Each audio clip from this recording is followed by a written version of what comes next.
If you want to make your edits feel more dynamic and professional, learning how to add a keyframe in CapCut on Mac is one of the easiest skills you can pick up. Keyframes let you animate movement, zoom, position, opacity, and more, so your clips are no longer static. In this video, I'm going to show you exactly how to add keyframes in CapCut on Mac, step by step, and I'll keep it simple so you can follow along even if you're a complete beginner.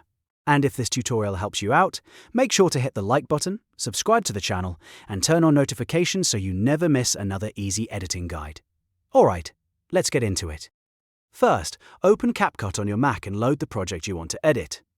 Once your footage is in the timeline, click on the clip you want to animate so it becomes selected. This part is important because CapCut needs to know which clip you're working on before it can apply a keyframe. Next, move the playhead to the exact point where you want the animation to begin. The playhead is the vertical line on the timeline, and wherever you place it is where the animation will start. Now look for the keyframe icon. It usually looks like a small diamond with a plus sign inside it, and you'll find it on the right side of the preview screen or inside the basic or video editing panel, depending on how your workspace is arranged. Once you've found it, click the keyframe icon to add your first keyframe. This tells CapCut, this is the starting point for my animation. After that, move the playhead forward to the point where you want the animation to end. You can drag it along the timeline to any position you want. Now comes the fun part. With the playhead at the endpoint, adjust your video however you want it to look by that time.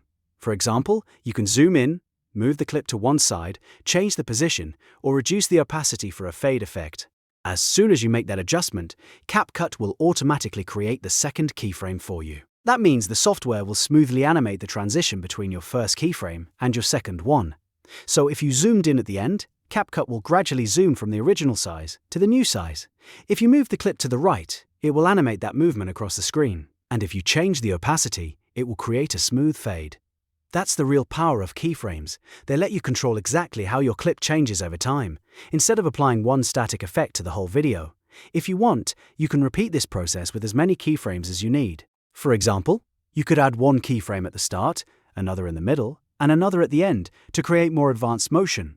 This is great for making text move, creating cinematic zooms, emphasizing important moments, or giving your videos that polished social media style. A quick tip here. If you want the cleanest animation, make small adjustments between keyframes rather than huge jumps. Unless you're going for a dramatic effect, smaller changes usually look smoother and more natural. Another useful tip is to preview your timeline after adding keyframes, so you can see if the motion feels too fast or too slow. If it does, just move the keyframes farther apart or closer together until it looks right. And that's really all there is to it.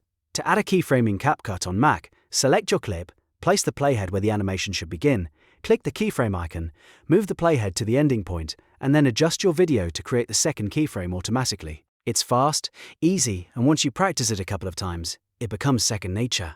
If you found this video helpful, please give it a like, subscribe for more CapCut tutorials, and let me know in the comments what editing tutorial you want next. Thanks for watching, and I'll see you in the next one.